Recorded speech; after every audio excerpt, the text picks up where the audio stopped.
ముఖ్యమంత్రి చంద్రబాబు నాయుడు ప్రాధాన్యతనిచ్చే అంశాలేంటో తేలిపోయింది. ఆయన ప్రాధాన్యంలో అమరావతి, పోలవరం మాత్రమే ఉన్నాయి. ఇక ఎన్నికల సమయంలో ఇచ్చిన హామీలను మెల్లగా అమలు చేయొచ్చన్న అభిప్రాయంతో ఉన్నారు చంద్రబాబు. పెన్షన్లు సక్రమంగా పెంచడం వల్ల వృద్ధుల్లో కొంత సానుకూలత వస్తుందని ఆశిస్తున్నారు.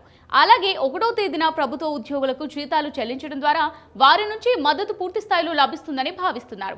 ఇప్పుడు చంద్రబాబు నాయుడు ఈ రెండు వర్గాలకు సకాలంలో పెన్షన్, జీతాలు అందజేయడమే లక్ష్యంగా పెట్టుకున్నారు. అంతే తప్పించి మిగిలిన సంక్షేమ పథకాలను తాత్కాలికంగా విస్మరించారన్న విమర్శలు వినిపిస్తున్నాయి. ఖజానాలో డబ్బులు లేవు, పరిస్థితిని అర్థం చేసుకోమంటూ ఆయన ప్రజలకు విజ్ఞప్తి చేయడం వెనుక ఆంతర్యం కూడా ఇదే అంటున్నారు.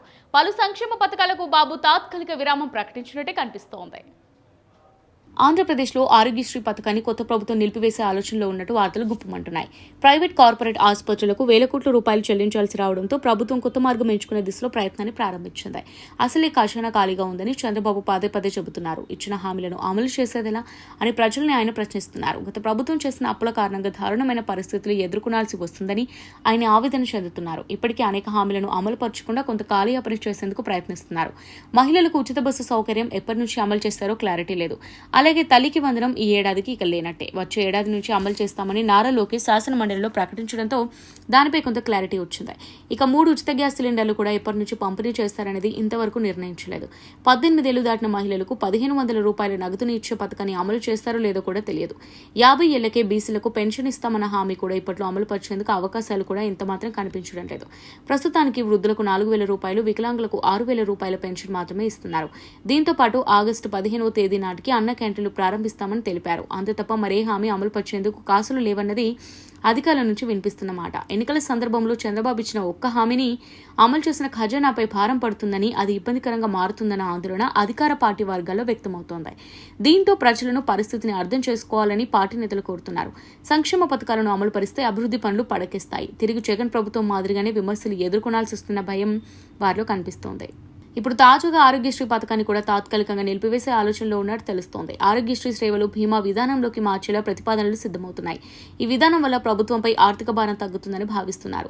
వైద్య ఆరోగ్య శాఖ మంత్రి సత్యకుమార్ యాదవ్ ఆదేశాలతో ఆ శాఖ ప్రత్యేక ప్రధాన కార్యదర్శి కృష్ణబాబు ఆరోగ్యశ్రీ ట్రస్ట్ సీఈఓ లక్ష్మీ ప్రభుత్వ, ప్రైవేట్ బీమా సంస్థల ప్రతినిధులతో సమావేశమై ప్రభుత్వ ఉద్దేశాన్ని వివరించారు. వీరి అభిప్రాయాన్ని సేకరించి ముఖ్యమంత్రి చంద్రబాబుకు అందజేయనున్నారు. గత ప్రభుత్వ హయాంలో పెద్ద ఎత్తున బకాయిలను కార్పొరేట్ ఆసుపత్రులకు పెండింగ్ లో పెట్టారు అంటున్నారు. అయితే ఆరోగ్యశ్రీని ఎత్తివేసే కుట్ర జరుగుతుందని ఇప్పటికే వైసీపీ నేతలు ఆరోపిస్తున్నారు. మరి చివరికి ఎలాంటి నిర్ణయం తీసుకుంటారనేది ఆసక్తికరంగా మారింది.